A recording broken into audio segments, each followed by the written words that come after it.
Ladies and gentlemen, welcome back to the podcast nobody knows about. Flying Otters. And as you can tell, based on the small human in front of me, there is a new otter that is currently flying. James McCartney V coming in on the 99.99 percentile for size and the 100 percentile for total poops. James McCartney V, welcome back everybody. We're doing this thing, right girl? Yes, we are. All right. What is up? Nice to see everybody, and as you can tell, we are no longer dealing with a very pregnant Kirsten. She has popped, ladies and gentlemen. She has popped, and she has popped huge. She produced one of the largest human beings in all of the country, coming in at the 99.99 percentile for overall height, a full head of hair, a massive nutsack, shoulder blade hair, and even hair on his face. He is ready to shave. This is a 27-year-old football player, ladies and gentlemen. James McCartney V. And James McCartney IV. And Mac. Yep, we got a whole crew here. However, today we're going to be having a very interesting episode because we are going to talk about our wild and crazy experience producing this human to go from inside her womb to outside of it and all of the wacky, weird shit that occurred. So Kirsten has the rundown. We took a list because there was a lot of weird shit. The one thing I will do is I will start us off because I remember the first thing. So before, Kirsten had a meeting with the hospital to go over kind of like the process for like what to expect and that kind of a thing. One of the things they did not mention is that when you go in to give birth to your baby, that they inspect all of your items through a security guard. The reason why this is significant. Yep. Our security guard was a Middle Eastern immigrant, ironically enough, named Aryan. And anyway, they didn't tell us that when you go there, they have to inspect every single item that you have by hand. So Kirsten's going in to give birth, and we have a wagon full of shit. Our clothes, toiletries, food, all kinds of stuff. Our camera equipment, because we record everything. And we get to the front gate, and the guy's like, nope, you can't go in. You can't go in. And I got into this whole argument with the guy as Kirsten's going in to give birth. Because this legit argument. Yeah, because this guy's saying with his bare hands, no gloves, he's just going to go through all of our bags. Now, here's the thing. I get it. There are a lot of crazy people. We need security in certain places. I understand. However, you would think that if a security guard is concerned about the possibility of someone bringing in a weapon, they might have weapons of their own. Fun fact, Aryan, all he had on was a belt and a badge that said Aryan. He did not look like the most athletic gentleman that could take anybody down. Right. And the way that it was set up, it was literally just a little tiny x-ray machine. You'd see it like a stadium, and then a massive glass door. So if someone wanted to do something nefarious, all they would have to do is walk by old Aryan, and boom, the whole thing is mute. The only people who are going to voluntarily stop for a security search are the people who have nothing. It was so stupid. And I was really upset. And the guy's like, well, if she's in an emergency for labor, she can go on ahead. I was like, no, I'm not separating from my wife. So Kirsten had to stand there and get really nervous while the guy went through all of our bags. So that was like our intro. That was the first thing that happened when we went in to give birth. All right. Now tell everybody the next thing that we wrote down is Shredder. The nurse asked, they were like, so do you have a preferred name? And I was like, wait, what? And I thought it was so funny that was listed. That I said, Kirsten, you need to think of a preferred name right now. And she landed on Shredder. And so the nurses started calling her Shredder instead of Kirsten. And I even had the nurse print out her name tag to say Shredder. And so she was Shredder for the birth of our baby. What's next? I want to still be Shredder, but... That's a good name. IV, pass out, and Kobe sleeve. IV pass out. Oh, Kirsten was nervous about passing out from getting an IV. And the nurse kept saying, no, you're fine. You're fine. You're almost done. You're doing great. You're doing great. You're doing great. Mac. And she was like, Mac, you're doing so good. And Kirsten was on the verge of passing out. And as I was watching, Kirsten was bleeding quite a lot. And the girl had to redo her thing like 3 different times. And my God, ladies and gentlemen, I'm trying so hard to concentrate. And so once she finally got the IV in, Kirsten needed to get covering over it so she wouldn't see it. And so it literally looked like a Kobe Bryant shooting sleeve. So Shredder had a basketball shooting sleeve for the duration of like our 3 days there, or whatever it was. It seemed like forever. We were there it a was long not time. in good at all. Yeah. And it hurt her the whole time. And it was like right here on the top of my arm, which I've never seen anybody have an IV right here before. And it was just hanging out for most of the time. It wasn't even hooked up to anything. Yeah. So she had her IV put in. And then this is where things get interesting. Oh, fun. I will say this. The hospital we were at in Clearwater, Florida was fantastic. Most of the staff were wonderful. It was super clean. We had like my couch turned into a bed. We had our own bathroom. It was, in terms of being in a hospital, it was the best we could hope for. But there was some weird and wild shit. Yeah. And not all of these notes are in order because we were kind of just writing shit down as they happened and as we thought of it. But I wrote down vitamin K shot. Do you want to mention anything? I mean, that was after he was born, so we can wait on that. Oh, how you met the second nurse. The second nurse. Remember the second day nurse when you were in the bathroom? Oh, my intro. So our first nurse was really nice, and then she was great in every way. And then the second nurse we had, the intro was I was taking a shit while she was having her fingers inside Kirsten's cooter, feeling around it for her cervix. So I walk out holding dude wipes after shitting, and the first thing I see is a nurse's wife's fingers in my wife's private parts, checking her cervix. That was our intro to each other. It was a very interesting one. I had really weird timing where every time I would try to shit, something weird would happen. And you were also wearing your sexy gown. Oh, that was the other thing, sexy gown. For some reason, when we first checked in, they said that these gowns are sexy, and to try to make Kirsten feel comfortable, I said I wanted a sexy gown, so I wore one of those too for the first day. And then I decided, because they made us have like little security like stickers for every day that I was there, I would just continue to keep it and get a new one. So we were there 4 days now that I think about it. So my whole shirt was filled with these stickers because I decided not to change because I thought it would be funny. And your mug shot on them because you were pissed about the security guy. Yeah. So you had your face on it. Just. It was not, the whole thing wasn't the best, but I was saying that I looked like one of those Soviet soldiers that had like 50,000 medals on their uniform. I looked really silly, and I enjoyed that. And it kept getting sillier every day. And you wore the same shirt the whole time. Never changed. So you had all 4 stickers just lined up. Yeah, I never changed.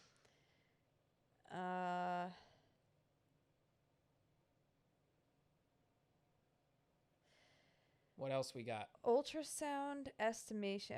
Oh, yeah. When we got the ultrasound. Yeah, so what happened on that one, so basically we were waiting. Kirsten was already past her due date, and they were trying to induce her, and they kept giving her meds to induce her, and nothing was happening. And so long story short, one of the staff came in, and I told her about how my family has massive heads.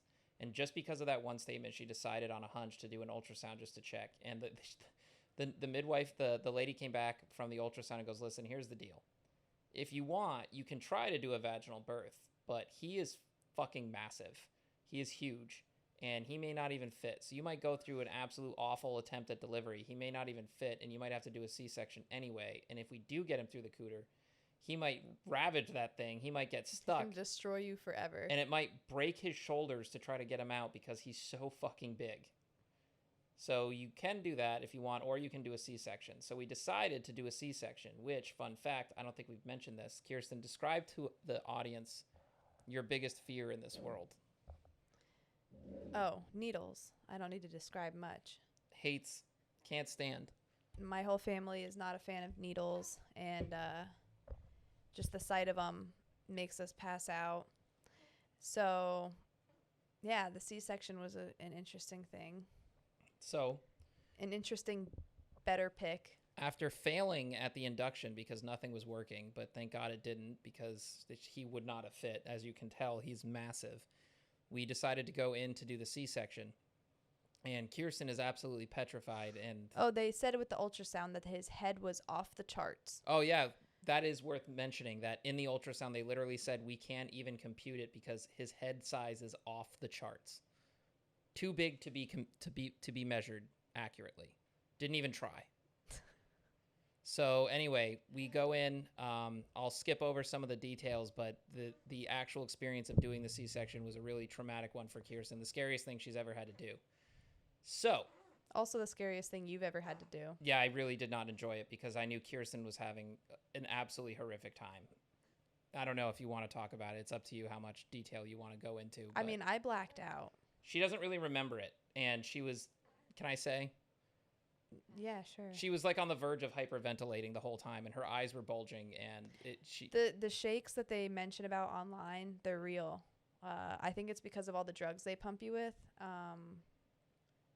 through the IV, which they don't show you or tell you really what they're doing, but they pump you with the spinal shots, which numb you from here down, and that's a really weird sensation. Like my whole legs got really hot, and then they were like, quick, you gotta get on the table quick, and they like pulled my legs up, and then it was just the weirdest thing from there. And then I guess I was already all drugged up, but then it was so cold in that room, in the operating room, that I was just shaking uncontrollably, and they had to put me on like the oxygen thing, and it was really scary.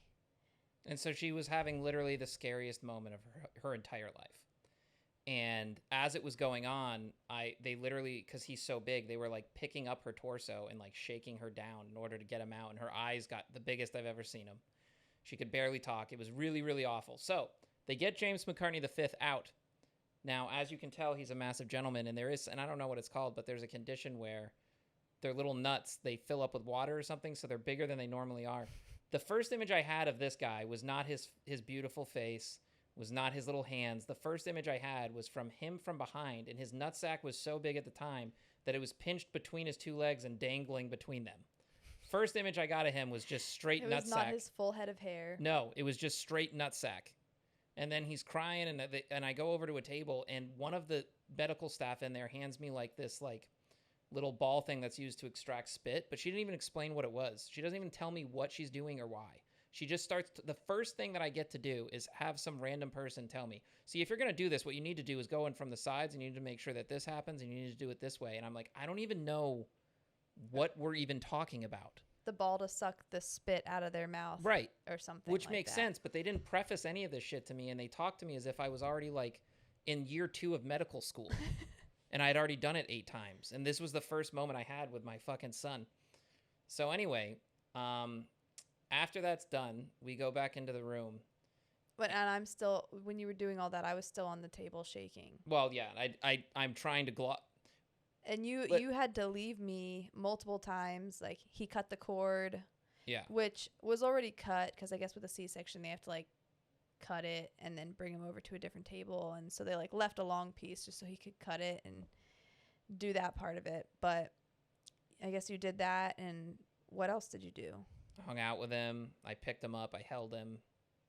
I think they took a couple pictures of me with him, but so basically I knew Kirsten was in the hardest, scariest moment of her life, and she was blacked out, didn't even know what the fuck was going on. She was terrified. And at the same time, like, he's screaming, and it's like, this is the first moment with our son. And like, I had to go back and forth between being with him and then being with her, and knowing like one of them is away. And like, it was awful. It was not it. It was not a pleasant time. It was really not good. So we get done all of that, and we go back into the room, and they decide to bring in the placenta, which we would have kept. You forgot about your favorite part. What? Oh! Kirsten really struggles. This is the shit that's funny. Kirsten really struggles with large pills, even small pills, and the ones they wanted to give her were massive, and she couldn't drink a lot of water because she was going in for surgery. So they said, okay, it's fine. We have an alternative option. We can give her rectal Tylenol. So Tylenol through the anus. She got her dosage of Tylenol through her butt. So that was a thing. I really enjoyed that. They did it while I rooted for that. I had the anesthesia. Yeah, you didn't feel it. So I didn't feel anything. But I rooted for it. Ladies and gentlemen, if you want to know what a true supportive husband is, it's the one when he hears 2 options, one of which is awful for his wife and the other one is hilarious for the husband. He always chooses the one that's personally hilarious for the husband. As soon as they said rectal Tylenol, I said, that's it.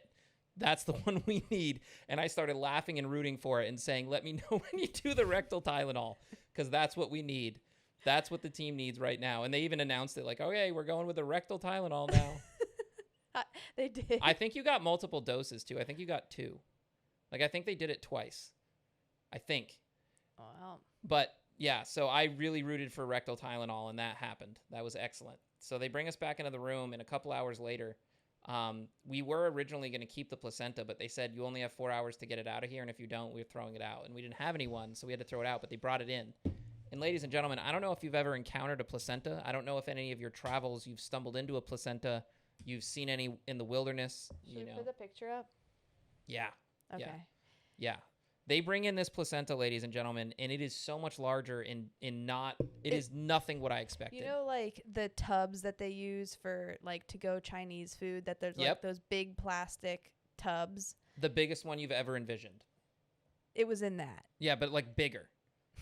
It was that exact thing, but like larger, like 3 times the size of what the big soup container is. And they plop this thing out, folks, and it's honestly like, I don't know exactly, but it's like this thick. And the top of it has like a more malleable, stretchy area where his body goes that surrounded him that he would like kick and like stretch. And then one part of it was thick like a steak. And the creepiest part is this thing had fucking veins that looked like tree roots. They looked like tree roots, and they were blue. They were freaking blue. And the umbilical cord is still attached to it. Yeah. Like there's a part of the umbilical cord attached to it, which they said his was really short and all wrapped around him in all sorts of ways. So another good reason why we had the C-section. Yeah. Yeah, dude, we did the right thing. And also, I forgot to mention this. All of the staff in the operating room said you did the right thing by doing a C-section. This Also, guy's fucking massive. He was massive. The placenta was massive, they said. And they said I had some sort of condition where I had excess fluid, over 2 liters of fluid. So that explains why I was so huge. And I basically popped that day. Yeah, so Kirsten, as you can tell, her frame, and by the way, folks, she is only like 2.5 weeks out of giving birth and surgery, and look how good she looks, and look how well she's recovering. She's walking around everywhere. She's doing fantastic. But this gentleman, Thank you. Let's get to this. You ready? Yeah. On the 92.91 percentile for weight, 99.91 percentile for head size, his freaking dome was 11 centimeters across in diameter, and 99.99 percentile for height. This fucking guy is huge. He's got a full-blown head of hair, as you can see. He's got shoulder blade hair. He's got a massive nutsack. This is a grown-ass man. This is a grown man. He is massive. He is huge. And Kirsten was carrying this guy in her freaking stomach. Just 2.5 weeks ago. Yep. So, anything else from the hospital? Yeah. Do you want to mention about the vitamin K shot and the Hep B and the ointment? Yeah, one of the things that's silly is, like, I understand there's a lot of debate, and some people feel differently about the vaccines that people can get and the options and, you know, whether or not you should do it. I understand most of those things, but objectively, some of these things are ridiculous. Hep B is something that is spread almost exclusively through sexual contact with nefarious partners and shared needles. Okay? That's how you contract Hep B. Why on earth is Hep B given to every single newborn baby on the planet? I don't know much, but I don't think this little plop of marshmallow is going to be walking around having sex with prostitutes or shooting up heroin from needles he found in an alleyway. He can't even walk. He can't even lift his own head. He is not going to do either of those activities. Why in the world are you going to try to give him that stupid shot at the time he is born? Also, tell them about the gunk they want to put in his freaking eyes.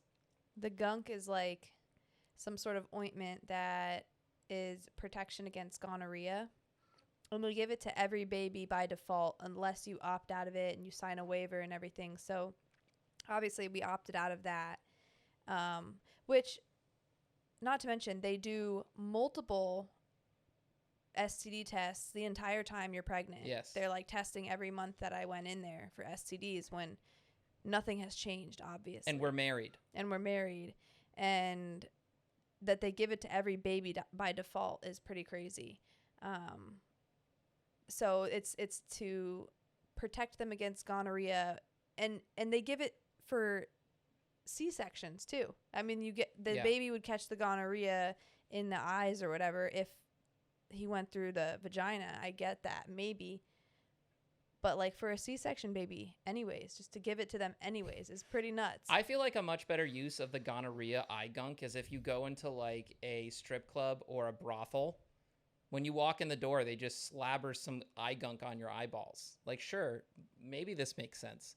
Not on a newborn of a married couple who was born through a C-section. Who have passed multiple STD tests. Yes. Also, fun fact for anyone listening, if you pass a gonorrhea test at 8.5 months pregnant, and then you contract gonorrhea from a nefarious sexual partner, there's a lot of other questions that need to be asked. Yeah. You know, like I don't know, different strokes for different folks, but I feel like one stroke that shouldn't happen for any folk. It's not beneficial for anybody, for a woman who's like 3 days away from giving birth to have a random hookup with a stranger unprotected who is not the father of that baby. Like, nobody wins with that. Or if the father gave it to the pregnant And woman. if the father gave it to the pregnant woman, probably just as bad. no, that's worse. That's way worse.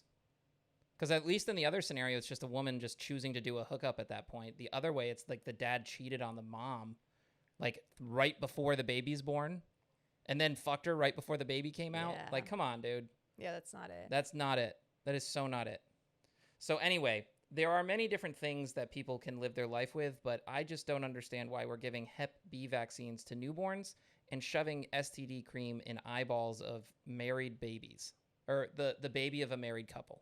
Yeah. Seems a little odd. So we opted out of that. The only one that he got was vitamin K, which, fun fact, they poked that guy right in his leg, and that was right in his quad, and that was a huge needle. And then they said because massive babies, I guess in the first 12 hours that are not diabetic still really struggle with regulating their blood sugar. So they had to test his blood sugar the same way they test for people with diabetes, which is a needle. And every 2 hours they'd come in and poke this little guy's foot. And I got so upset, and I was like saying to the nurse, I was like, I don't think I want to do this. I want to opt out. And she basically convinced me, because his numbers were going down, to do it again. And she fucked up and needed to do it 3 times consecutively because the first 2 she couldn't get a reading on. So this poor guy had all kinds of freaking needles poked into him right away. He still has little scabs on his heels. And then he got circumcised. This freaking guy went through the ringer. Well, and that's the reason he had to get the vitamin K. We wouldn't have got it otherwise. Yeah, of course not. They wouldn't let us do the circumcision unless we gave the vitamin K. So he got circumcised, and the good news is we were relentless with the Vaseline to like heal him up, and the doctor said that he recovered great. So that is good news. We got that squared away. Is there anything? Oh, also, I want to say one thing that I truly hope becomes a viral clip on social media. I really respect and appreciate all of our healthcare workers. I love you all. But seriously, guys, you need to figure some shit out. You guys are like supposed to be the beacon, like the pinnacle of health and medical knowledge, right? Why is it that you are having your patients have someone come in every hour to do some random test, most of which are irrelevant, when they're there for multiple days, and they're being woken up every 45 minutes for a different test over and over and over, and they're never getting sleep? Fun fact, I don't know much about medicine. I do know sleep is kind of an important thing. Right? That's kind of good. Including coming in at 4 a.m. and saying, oh, we're here to do blood work. The day after I have had surgery, they come in at 4 a.m. saying, oh, saw you guys just fell asleep, so time for some blood work. Yeah. We didn't really sleep for 3 days straight because... And then they discharged us from the hospital without having to do said blood work. They just never brought it up again. Nope. We said, no, thank you, not right now. And they never came back.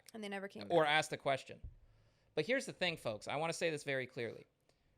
The hospitals recognize that sleep is one of the most vital components of health. Why is it that they slate it so that people come in for testing almost every hour methodically and endlessly wake up their patients who never get recuperative sleep? This woman just had a massive mega baby pop out of her freaking stomach. I think sleep is more important than being woken up to schedule a hearing test. I don't know, but it sounds kind of like sleep might supersede the necessity for a hearing test. Maybe that's just me. Also, as an aside, now I'm going to be... Here's another thing that I hope becomes a viral clip. I'm going to be an advocate for our medical workers. Those people, most of them are working 12-hour shifts. They're exhausted. How in the world does it ever make sense in any capacity whatsoever for people in the medical community to be working unbelievably long hours and be drained and not be getting lunch breaks to be able to eat food? Food is vital. And you, like any medical person knows, you have to tell your patients you need to eat regularly and eat healthy. But the hospitals create situations where most of those nurses go entire shifts without eating or drinking anything. Yeah, multiple of our nurses told us we haven't eaten yet. Sorry, That is bullshit. Sorry, I'm shaky. I haven't eaten yet. That is bullshit. The girl doing my IV. Sorry, I'm shaky. I haven't eaten yet. Think about that, folks. They're literally supposed to be the beacon of health and medical knowledge, and they're having their workers not be able to eat food because they're being worked to death. What are we even talking about? Let nurses get a freaking break. They need to eat just like anyone else. Janitors are mandated by law to get lunch breaks. Teachers, street workers, police officers, every human on earth is mandated food breaks. Why is it that hospitals have a chronic thing? And it's all over the country. It's not just the one we were at. Almost every nurse I've ever heard says the same thing, that they go entire 12-hour shifts without stopping once. That is bullshit. Yeah. So, my 2 critiques of the medical system. 1, leave patients the fuck alone at night and let them sleep. Fuck your stupid tests. If you're going to test them, do it all at once and let people sleep for 4, 5, 6, 7, 8 hours. And 2, let medical people get food breaks and eat food. Boom. Boom. But on that note, I wrote down how nurses can make a huge difference. Like the way that the nurse approaches things and the way that the nurse talks to you makes a huge difference. Like the first experience I had having to get a blood test done, like when we first got pregnant, was like the most awful experience ever. Yeah. But, you know, I was able to hold it together when the nurses are a lot more calming and understanding. Yeah. And it just goes a long way, especially in a field like labor and delivery. But I can imagine it's for anything, especially in the hospital. Anybody who's being treated in there, how important it is to just have caring and understanding nurses who aren't like freaking out or way too intense. Yeah. Yeah, it does make a huge difference. And you can feel it in their energy too. It's not just like the way they talk. Like you can tell like these people have a calming like energy where they want to connect with their patients. And they love what they do, and they love kids and babies and Yeah. And overall, I mean, we definitely had a variance in not only the nurses that we connected with, but also their style was very different. Yeah. But overall, I mean... And the way that they did things. Yeah. We were very lucky. You know, the hospital itself was fantastic. We had our own room completely to ourselves where... And the surgeon was good. Our surgeon was really cool. We liked him a lot personally. He looked like the airhead genius. The guy who, like... probably couldn't tell you what he had for breakfast and doesn't know if his shoelaces are tied. But and loves Reggae Rise Up. Yeah, loves Reggae Rise Up and has no idea if his boxers are facing forward or if they're backwards. Like that time. But he could tell you physics and, you know, understand math equations and then also like perform a surgery with his eyes closed. He was like that. And he cut me open and got that baby out in like, I don't know, what, 30, 45 minutes? He was really good. He was really, really good. And as you can see, we gave birth to a mega giant baby who is super healthy, and the only time he cries is when he is hungry and needs to eat. The only problem with that, ladies and gentlemen, is that he is always hungry, and he always needs to eat. I'm surprised he hasn't needed a food break so far. Yeah, he had 2 immediately prior to this, like back to back. This guy never stops eating and pooping. We honestly should be tracking and tallying how many poops he has. Cause we were at the beginning, and it got to be way too much. Basically his whole chart was filled. Because, like, there was no more spaces. The chart that they gave us at the hospital was, like, every hour it listed out, and you were supposed to mark down, like, when you breastfed, when he had a wet diaper, and when he had a poop diaper. And he had multiple tallies in each of the hour marks. Yeah, this guy never stops eating and pooping. It is honestly astonishing. I wish that we could tell you, but I would guesstimate, you know, every single time we change him, there's a shit in there. I would guess... Every single time, including... Yeah. I gave him a bath last night, and the bath took 5 minutes, and he shit in the bathtub. Diarrhea everywhere. We changed his diaper right before the bath. Yep. And he diarrheaed right in that thing. A lot. Like, not just a little bit. A lot. This guy is always shitting. Always. Always shitting. If anyone wants to sponsor us, it should either be a diaper company or a butt wipe company. Something. Because this guy is burning through it like hotcakes.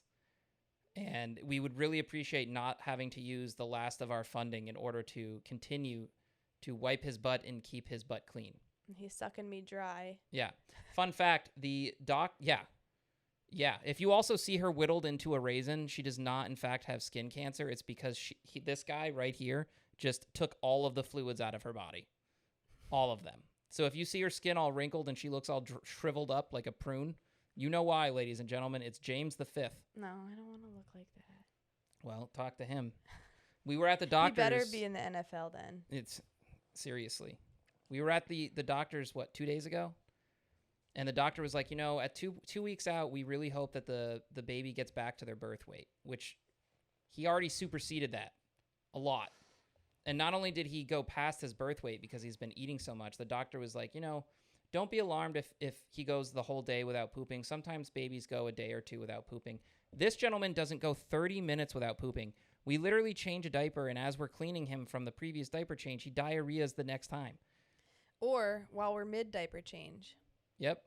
He just goes again. Yeah, this guy is a pooping machine, ladies and gentlemen. Speaking of the doctors, that's another thing from the hospital. They made it mandatory for us to schedule a doctor's appointment, a pediatrician, before we could leave.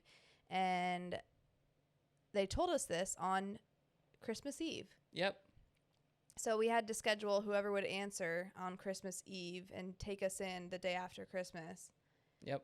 But we didn't go to that appointment.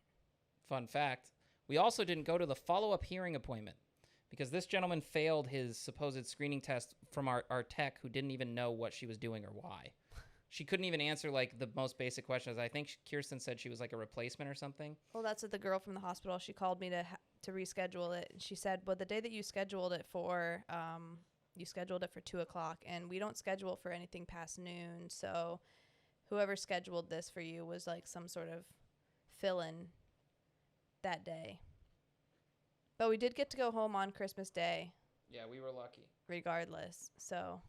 We were very lucky that we got to go home on Christmas Day because she should have been kept another day. But thank God we got out of there after, it was our 4th day. Yeah.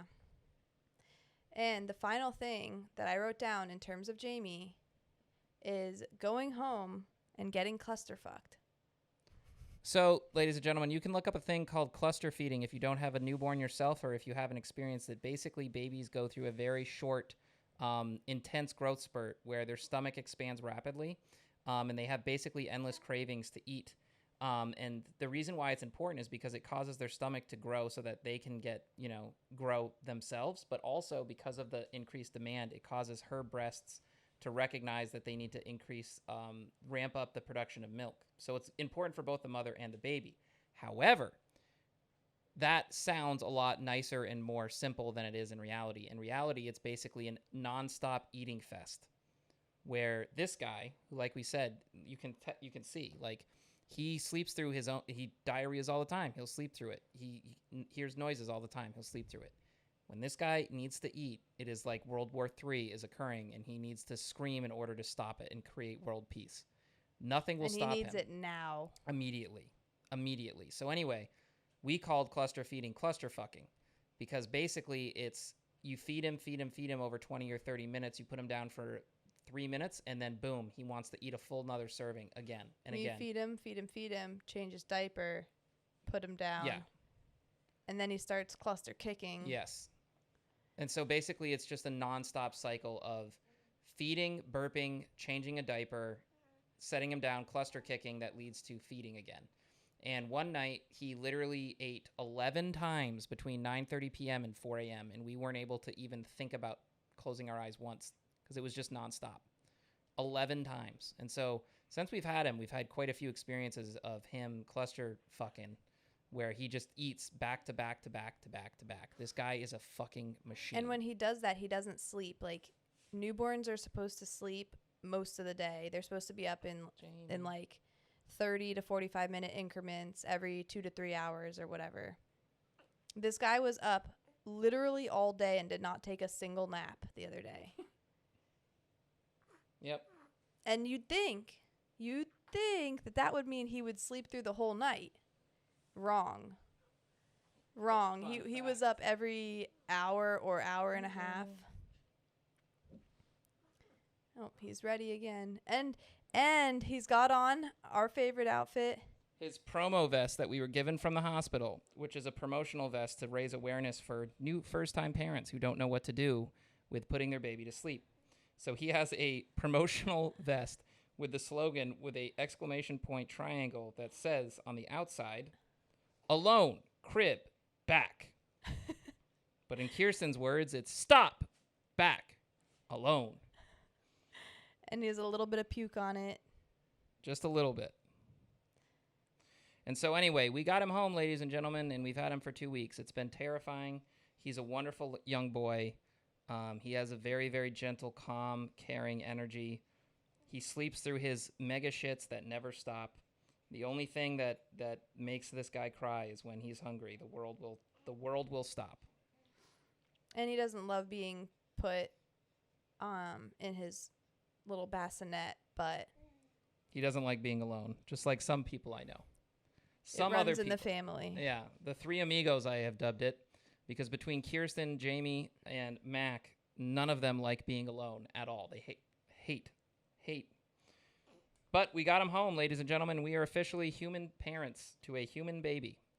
And James Ray Watson McCartney V is as healthy as they get, as big as they get, and as grown as they get.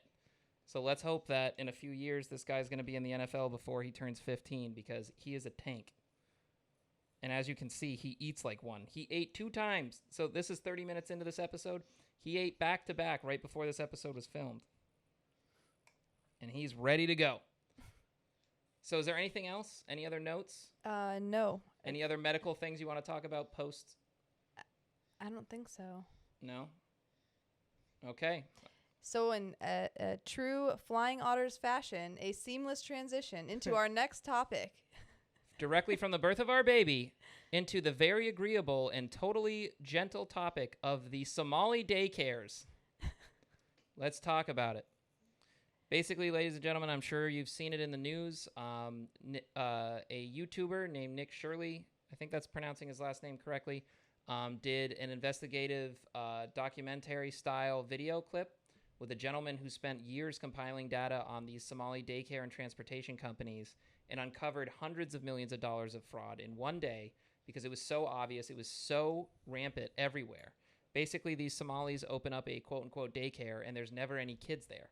So what's happening is the government of Minnesota is allowing these daycares to get funneled millions of dollars for services that are not actually provided.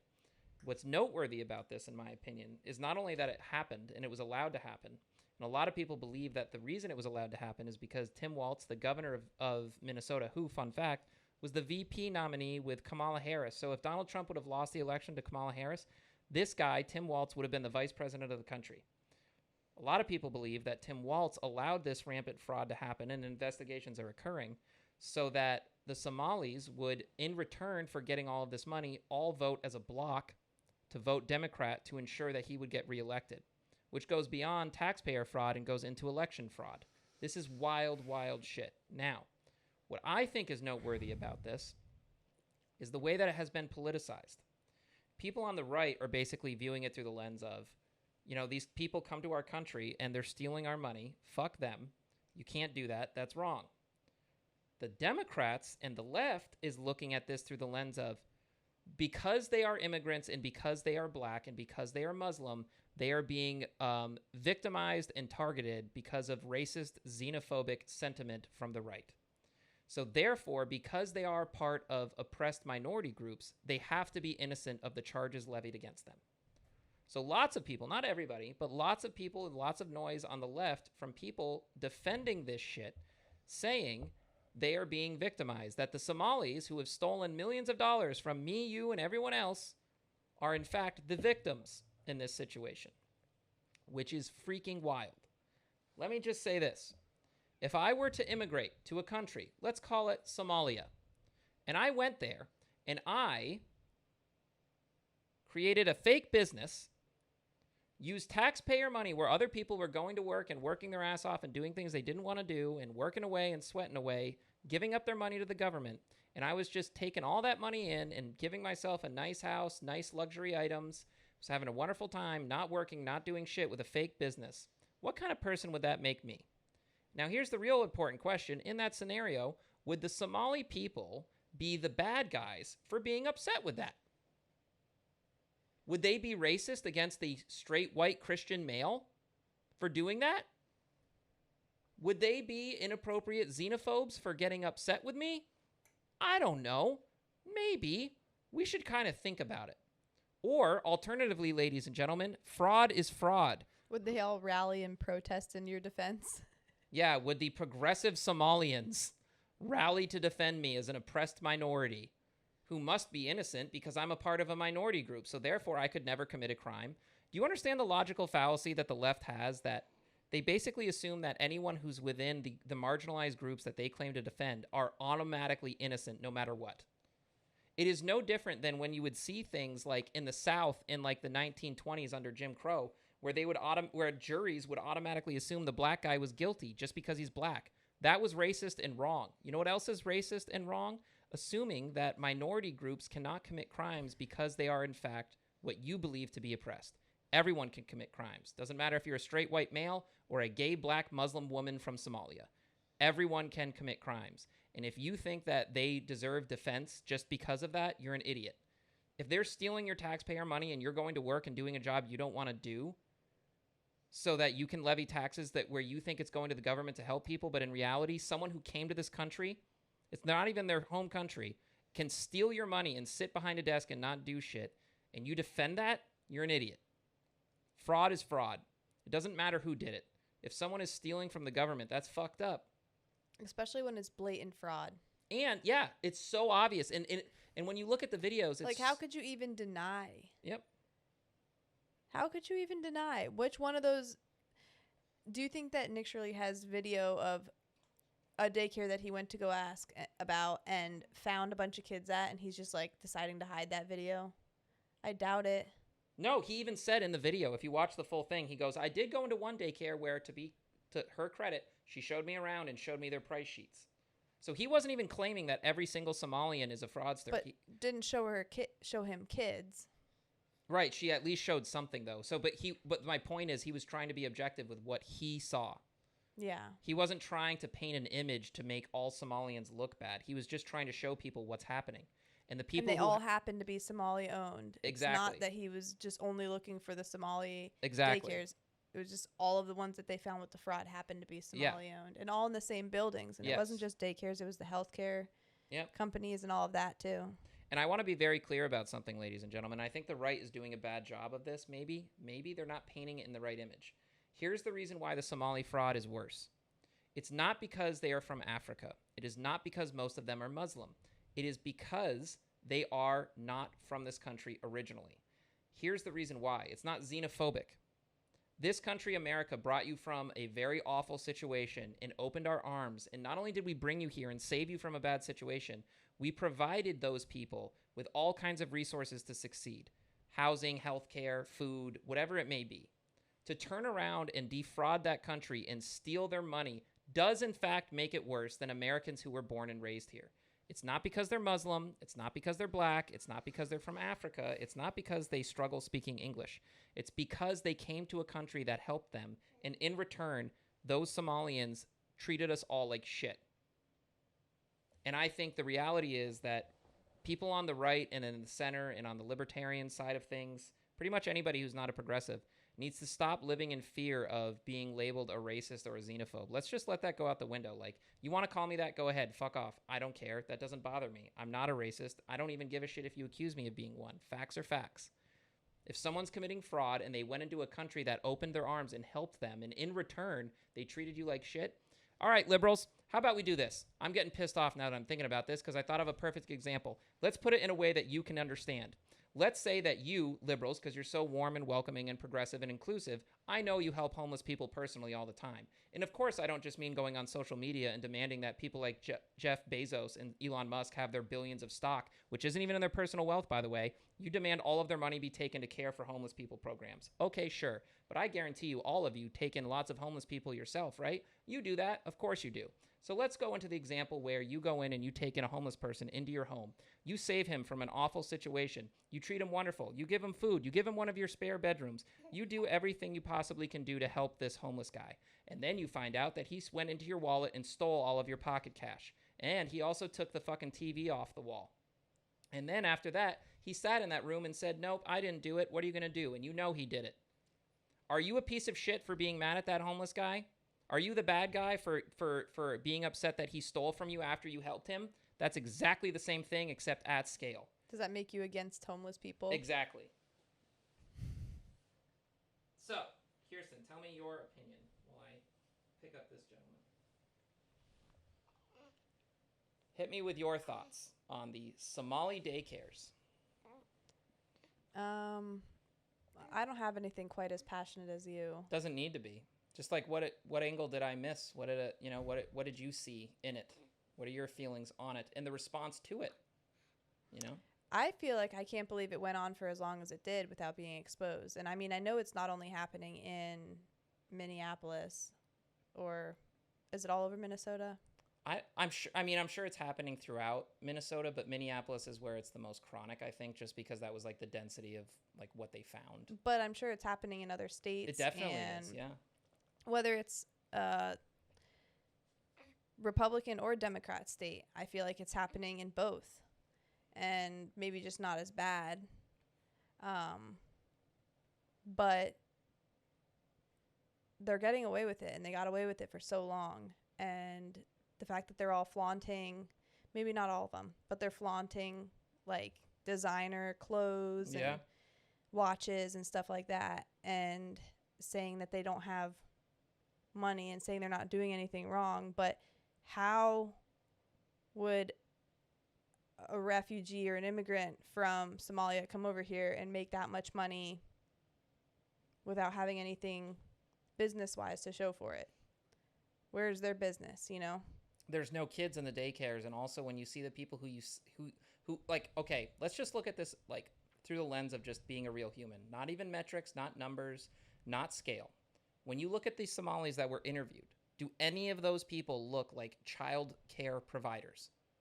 They can barely speak English. Do they look like they have a warm, welcoming, caring energy to help like little children? And especially when Nick Shirley was going in and saying he wanted to put his kid in daycare and saying, oh, you guys are a daycare. I'm looking for rates. I want to put my kid here. It's not like he was just going and trying to exploit them, you know, and saying that to them.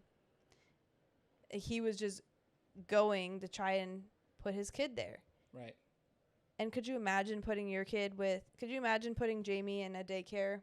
Even if they were legit, did any of those people look capable of running a legitimate daycare? Exactly. And that's the thing. It's not about being a racist or a bigot. It's just objectively none of it makes sense.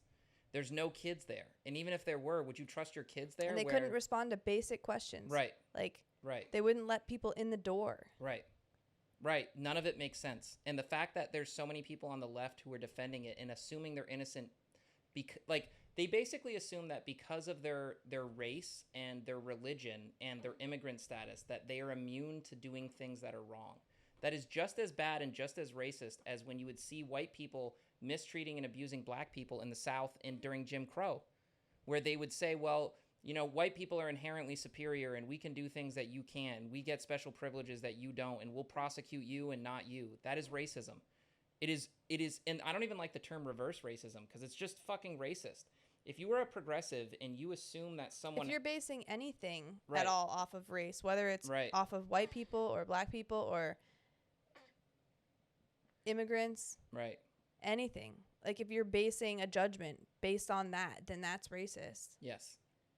And none of this with the daycares has to do with race at all. Nope.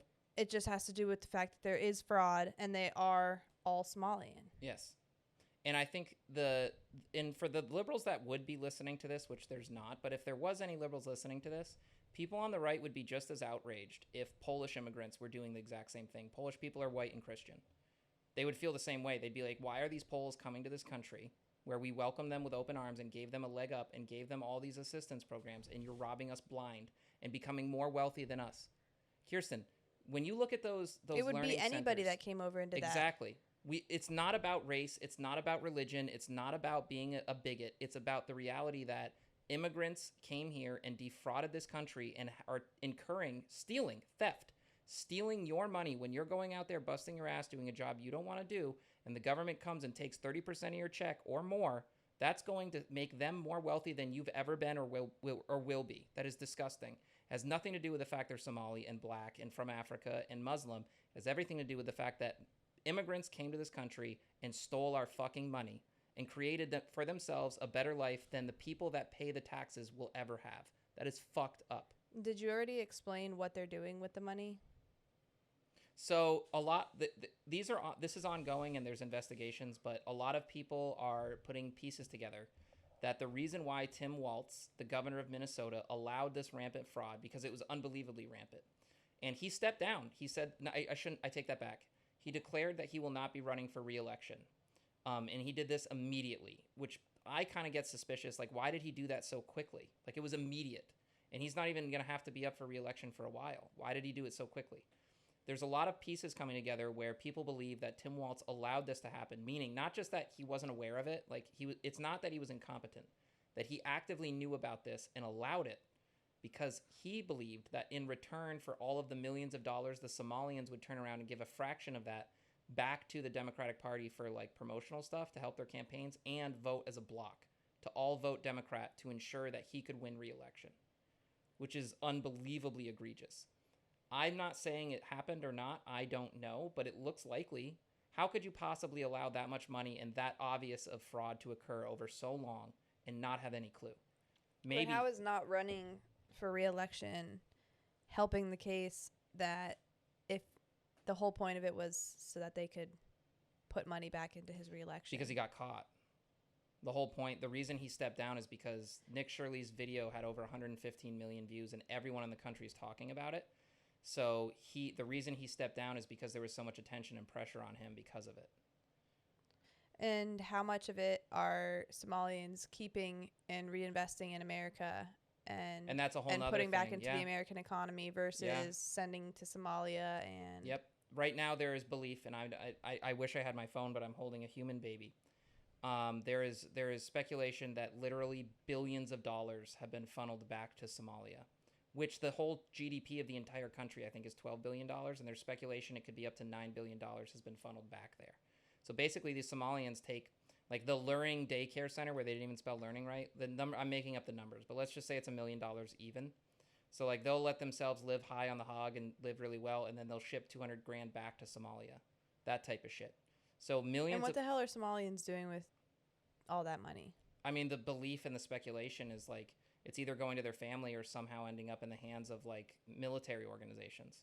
So like basically that money is getting back to Somalia and then they're buying fucking guns with it to go be pirates and shit like that and rebels and, you know, militants. That's the belief. I'm not claiming that's what's occurring, but that's what they believe. But we do know definitively, you know, that millions upon millions of dollars is being funneled back to Somalia. I saw a thing today about the TSA has caught Somalians with, I don't even want to say the number, but it was over $100 million that is being funneled back to Somalia through like airports.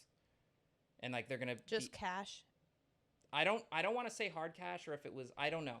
I honestly don't know. So I don't want to talk too much about it, but basically the government is looking into the ridiculous amounts of money that's being funneled back to Somalia from these scams. It's freaking wild. And the belief that it's all connected to Tim Walz, who, ladies and gentlemen, the reason why this matters, he's not just the governor of Minnesota. He was very close to being the vice president of this country. And a lot of people, including Elon Musk, believe that the reason why this is occurring is because the Democrat Party needs to import millions upon millions of immigrants, give them all kinds of handouts, and so that they have children, the children are citizens, and then those people all unanimously and forever vote Democrat. That's what the ultimate belief, and why there is so many people why Biden let so many illegals come in, why so many of the Democrats support all of this shit happening from groups like the Somalians. I'm not saying necessarily that it's as bad as that, but maybe it is. And we're going to find out, because a lot of people are being investigated in this. This is something that's not just going to go away. I think this is finally the time where Republicans start to investigate this and see what's going on. And maybe there's enough public outcry. Because think about it like this. Let's say you are super liberal, right? You're not overly anti-American, but you're a very, very, very liberal person.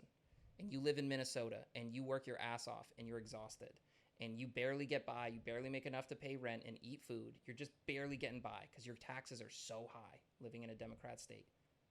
And then you find out that Somalians who you've supported are stealing millions of dollars and living a better and easier life than you could ever dream. Why would that not outrage you? This shouldn't be a political issue. It shouldn't be that conservatives are upset and the progressives are defending these Somalians. The progressives should be more upset because they live in a state that voted Democrat. They voted for the policies that allowed this to happen. They should be infuriated. They should want accountability. Like if I was a Democrat and I lived in Minnesota, I would be infuriated that people are stealing money and defrauding this state. This shouldn't be a political issue. And that shows you how fucking wild everything in this country has gotten and how sick it's gotten and how tribal it's gotten. That people care more about defending like certain perceived oppressed groups than they do about objective reality and how it affects them personally. I think it's because people have gone so far into the idea of if they are liberal, they have to defend and be on the side of the underdog or, anybody who's not the straight white man. Yep. And that's going as far as defending people who are blatantly against you and doing you wrong and just to keep. It's like when you've defended a lie for so long that you can't admit that you're wrong. Down. You can't admit that you're wrong because you're like, well, that would look really bad. Yep. So I think that's probably the case that most of those people are in. And it shouldn't be like that. It just shouldn't be like that. People should be able to look at, here's a fact, here's what's been exposed, here's how you feel about it. Yeah. Not, I can't feel a certain way about it because I've made my stance that I'm a liberal. And on that point, there's a whole nother thing that might spiral into a George Floyd moment happening right now, which this is the best segue we've ever done. Hey. We got excited, ladies and gentlemen, to talk about the death of a human. And I probably shouldn't have worded it that way because we're not. That's going to get taken out of context because of our Charlie Kirk podcast. Yep. No. We are not excited about the death of a human. You hypocrite. Yeah, we are not. We were excited about our segue, and the segue happens to be talking about the death of a human. I want to be very clear about that. We are not excited about the death of a human. God damn it. And I was so excited about our segue, and here I am just ruining it. Yeah. There might be a reason we only have... The more you talk about it, the more you're ruining it. I know. I know. When you double down, you got to keep going. So anyway, ladies and gentlemen, one of the things that happened as a result of all this fraud and all the things happening that you're now seeing in the news is that a poor woman has tragically been shot and killed. People on the right are saying this woman deliberately tried to ram her car into an ICE agent. The people on the left are saying she was an innocent saint who was trying to drop someone off and just carry about her day and drive away, and the police officer murdered her. That's basically where it's at. I think the truth is a lot less black and white than that, in my opinion. I look at that situation, here's what I think. We need to, above all else, understand that officer had less than 1 second to decide what he did with something that would have ripple effects for the rest of his life and the country's life. This was a really big moment. He didn't know that. He was in a split-second thing. He believed that he saw a car coming towards him and trying to run him over. In reality, that exact officer, ladies and gentlemen, a few months prior was hit by a car and dragged through the street in a very similar fashion. Happened to that same exact officer. He believed that woman was trying to accelerate her car and run into him, and so he shot her, and it's tragic. She's dead. That sucks. Here's my opinion on the issue. The woman should have never been in that situation because what is definitive is she was interfering with the police raids, and a lot of people on the left are trying to interfere deliberately with ICE and prevent them from doing their jobs. It sucks. She's dead. That's awful. I honestly look at that, and my opinion on it is maybe he should have just stepped to the side, let her go, and then they chase her down and arrest her. But again, this was like a 1 second thing. He had less than a second to try to decide what he was going to do and how he was going to do it. And it was an awful thing, and it sucks that she's dead. I think it's absolutely ridiculous that the left is trying to use this as a moment to say, this is proof of a totalitarian government. All of these things are awful, and ICE is actively just a terrorist organization trying to capture innocent people and kill people for interfering with it. That's my opinion. I think it's tragic she died. I think it sucks. It's awful, and it's a really horrible thing. But was that guy trying to murder a woman? I don't think so. Did he believe he had to defend himself and protect himself? I think so. He probably didn't wake up and go to work that morning and say, I'm just in the mood to kill someone today. Of course not. But the question that people need to ask themselves is, this is like the idea of play stupid games, win stupid prizes. It sucks that that woman is dead. But the question is, why was she putting herself in a position where she was trying to use her car to prevent a fucking caravan of ICE agents who were heavily armed from doing their job?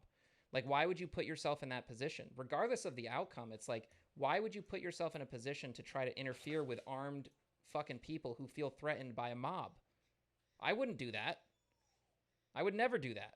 So you just have to ask yourself that question. And for people on the left, can you understand that this is tragic and it's a loss? Absolutely. But do you have to assume that this woman is a martyr and therefore like proof that ICE is a terrible, evil organization that just tries to murder people? I don't think so. I have a friend who is a Haitian immigrant, a black immigrant who came to this country, joined in the Navy and served, used his GI Bill to get a degree in criminal justice and became a police officer. And then while he was a police officer, used his time to take advanced classes and got a PhD in, I think, criminology, and then joined ICE. He is an ICE agent in Vermont. I think he might have transferred to Florida, but he's a really good dude, really good man. And he talks about the horrific things that he has to try to save people from, the horrible things that ICE prevents. ICE does a lot more than just take illegal immigrants off the street, ladies and gentlemen.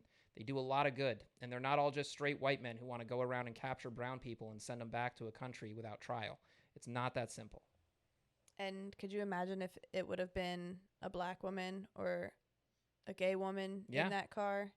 Well, she was lesbian, I think. She was married to a woman, but she was white. Well, she had kids. Yeah, I think she had 3 kids, but I think at the time of her death, she was married to a woman. Oh. Yeah. Wow. So, I mean, the whole thing is just a really awful, it's a big, awful mess. It's a really horrible thing that woman died, but I think it's ridiculous for the left to try to claim, oh, this is proof. ICE is a terrorist organization. They're just going around killing people.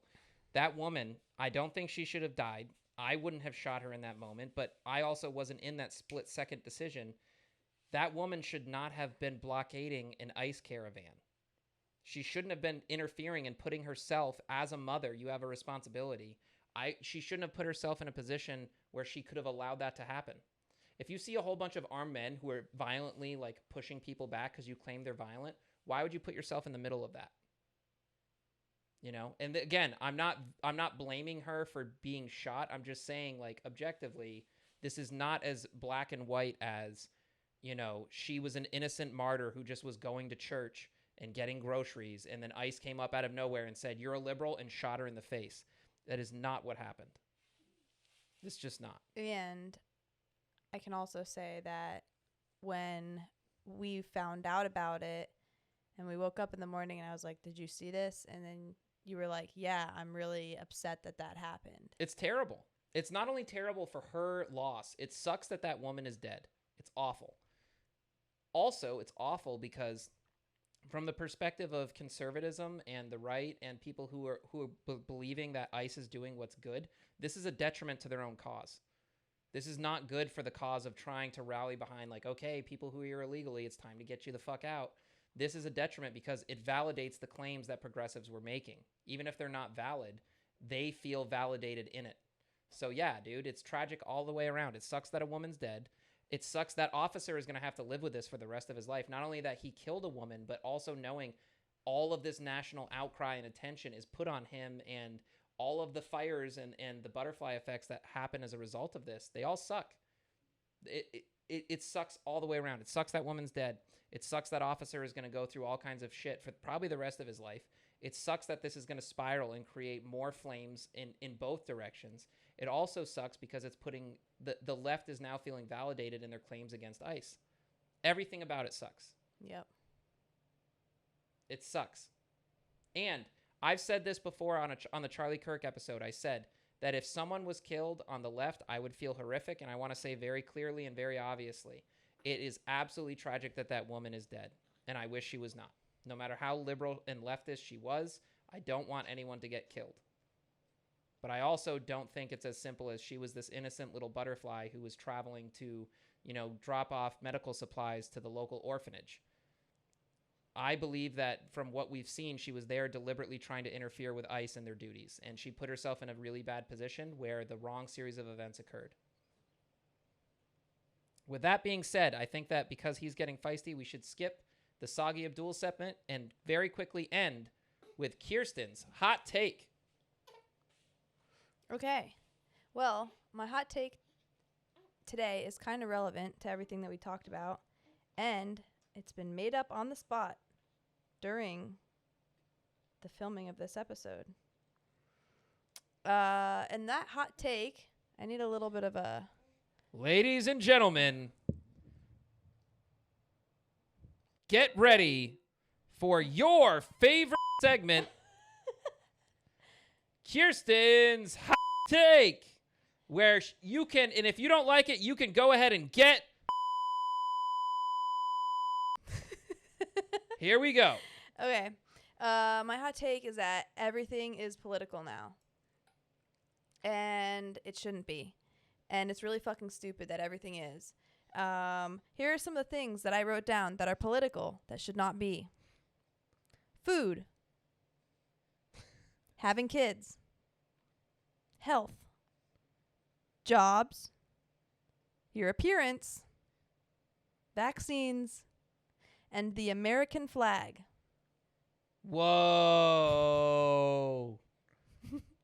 Ladies and gentlemen, Kirsten's hot take is my favorite segment in this podcast, and that is by far my favorite hot take of all of them because you can interpret that as you will, and I think those are very important words for all of you to reflect on. With that being said, ladies and gentlemen, I want to thank you all so much for tuning in. God bless America. God bless our troops. We are sorry for all of the tragedies that have befallen anyone in this world, including the tragedy of the decrease in followers to this channel. But we want to thank you so much for tuning in, all three of you, because it means the world to us, and we want to keep doing this more. With that being said, ladies and gentlemen, we hope you have a wonderful night. Stay fresh, live a little, and get ready for the next episode of the Flying Otters. Peace.